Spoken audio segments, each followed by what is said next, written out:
Quando você fala o teatro me salvou, o que você colocaria nesse pacote, assim?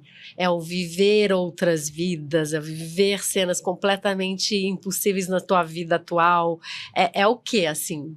É criar? Eu acho que a primeira coisa fundamental é que o teatro me deu meus amigos.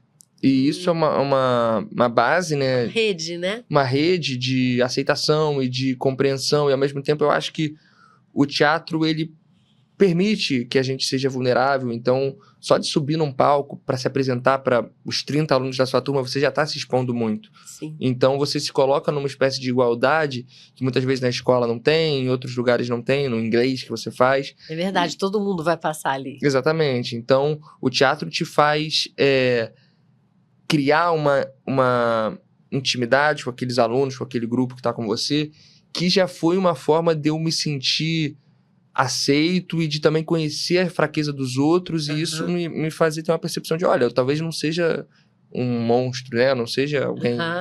Então, a primeira coisa foram as amizades, assim. O meu grupo base de vida são os meus amigos do tablado, são as pessoas com as quais eu mais... Não sei nem se eu mais me identifico, mas com as quais eu mais troquei na vida, sabe? Uma rede que te permitiu ser vulnerável. Exatamente. A todos, né? Serem vulneráveis. A todos. E serem acolhidos. Então, acho que esse foi um primeiro ponto de salvação dentro do teatro. O segundo ponto, eu acho que foi o humor, né? Porque, como muito cedo eu me conectei com essas perdas e com essa dureza, de alguma forma, muito abrupta. Sim. Do nada, né? Um ano, aconteceram muitas coisas em 2011 que movimentaram, assim, o meu ego, né? Minha existência de uma forma muito profunda. Eu acho que eu comecei a ver tudo de uma forma muito pesada. E isso só conseguiu ser transformado através do humor. E não porque eu percebi... nossa, com humor eu consigo ser mais leve. Não, porque se eu continuasse com a perspectiva trágica que eu tava da vida, eu não sei em que buraco eu iria parar. Sim. Então, ou eu começava a olhar de uma forma um pouco mais debochada, um pouco mais irrisória para tantas coisas duras, ou essas coisas duras iriam engolir qualquer perspectiva de sorriso e de leveza da minha vida. Então, eu acho que o teatro... também teve esse aspecto. E eu acho que, por fim, eu tenho muito... Eu acho que a arte, de modo geral, mas o teatro, né? Realmente, ele expande a experiência de estar vivo, e a nossa experiência, porque esse universo como ele é, e tão triste, tão pesado, e esse mundo tão dilacerante que a gente vive, eu acho que o teatro, ele nos coloca em outros espaços, tempos, e nos coloca diante de outras experiências de vida e outras possibilidades de existência. E eu acho que isso é muito importante, é como um respirador, assim, que tira um pouco dessa coisa sufocante que é você ler o jornal e só ler tragédia, e o mundo tomado de guerras e o aquecimento global com a intensidade que está. Então... e esse futuro de inteligência artificial que os humanos cada vez mais são substituíveis. Então eu acho que o teatro, além dessa atividade humana, além dessa coisa insubstituível que existe desde a Grécia, desde muito antes da Grécia, mas que assim como a gente conhece o teatro ocidental na Grécia, eu acho que ele possibilita a gente experimentar a vida de diferentes formas, né? E você falou que você... acabou escolhendo o humor para poder olhar para tudo que estava acontecendo na vida, e que isso te ajudou pra caramba. Na verdade, você deu um shift, assim, deu uma trocada no teu olhar, né? Na maneira de olhar para as coisas. Sim, sem dúvida. Né? Além, não só rir de si mesmo, mas olhar para as situações de uma forma... Pelo ângulo do humor, né? Porque eu acho que um dos grandes segredos da vida e da existência é não se levar tão a sério. Sim. E é claro que eu falando isso com uma série de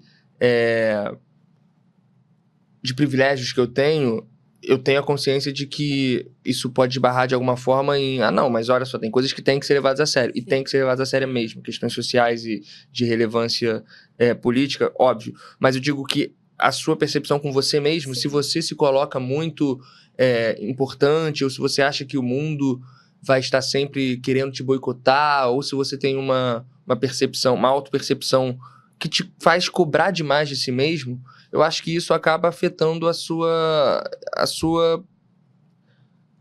presença no mundo, porque você passa a ficar mais duro, mais enrijecido, e isso acaba tirando esse lugar leve e das possibilidades de não se levar a sério, que são as melhores, que é quando você entende, cara, sou só mais um passageiro aqui, não é tão importante, a vida como ela é o que ela é, então não tem como lutar contra, sim, de alguma forma, assim, com essas dores, né, da morte, da espiritualidade, das questões existenciais.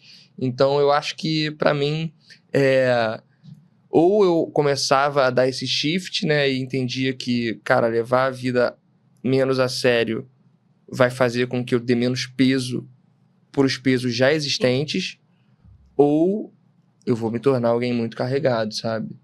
E aí é uma escolha mesmo. Você escolheu usar a espada não pra ferir ou cortar o outro. Você escolheu a espada pra cutucar, fazer cosquinha. Em mim mesmo, né? Fazer cosquinha em mim mesmo, eu acho. Porque, no final das contas, eu atribuo essa escolha a um mecanismo de defesa meu. Acho que é pra mim, antes de qualquer coisa. É pra conseguir enfrentar o mundo, sabe? Pra poder estar vivo. Senão a gente dilacera mesmo. Sim. A gente definha. E quando que começou, que nasceu assim, aquela vontade de começar a escrever sobre personagens? Você tem vários, assim. Né? Eu acho que desde muito pequeno eu gostava de escrever poesia, assim. Engraçado.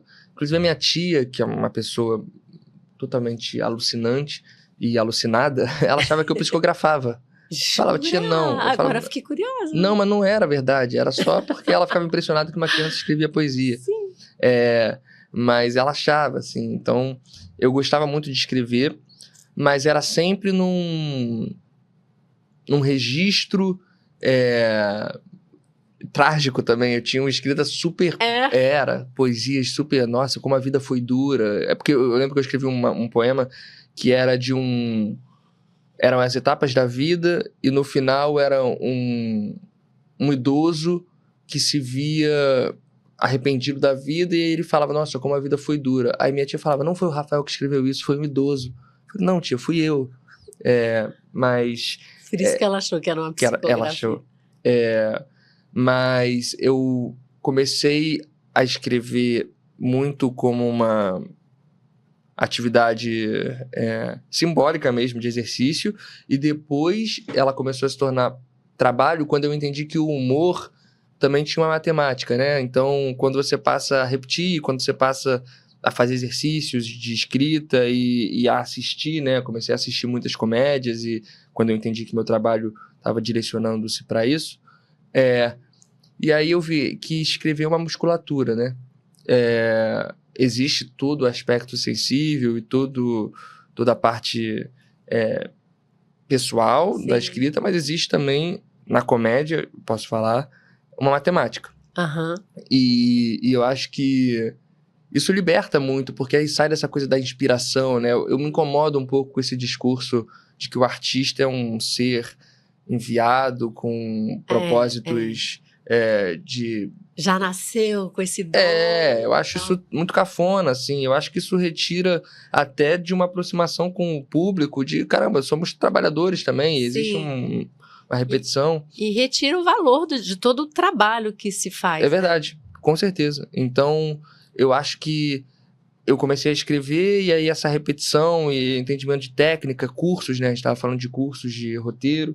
Tudo isso foi me dando bagagem até que eu comecei a expor, né, na rede social alguns personagens, algumas criações, algumas sketches que, por sorte e por algum mérito, talvez, tenham gerado tantas coisas legais da minha vida ultimamente, né? E essas ideias?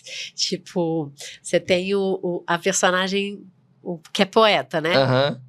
Qual o nome dele mesmo? Frederico Tanderniro. É loucura. Eu nem sei porque eu faço isso. Porque, na verdade, eu acho que eu tenho uma coisa um pouco... É Jung que tem uma questão com linguagem muito forte? É Lacan? Lacan, exatamente. Uhum. Lacan, que tem uma coisa super... enfim, de linguística mesmo. E eu acho que eu tenho muito essa coisa com trocadilhos e muito... minhas ideias, por exemplo, é muito... A terceira lei de Newton. Uhum. Aí eu pego isso e eu faço a Lady, a terceira esposa de Newton. Então eu acho que o meu humor, ele vai muito nesse território legal. De linguagem, de alguma forma. Eu amo trocadilho, eu amo essas coisas de duplo sentido, assim. Uhum. Então, na verdade, o Instagram era um pouco pra isso. O próprio poeta era só eu brincando também com a ruindade da minha própria poesia, assim. E eu acho que tudo é matéria-prima para humor, né? Tudo. Então,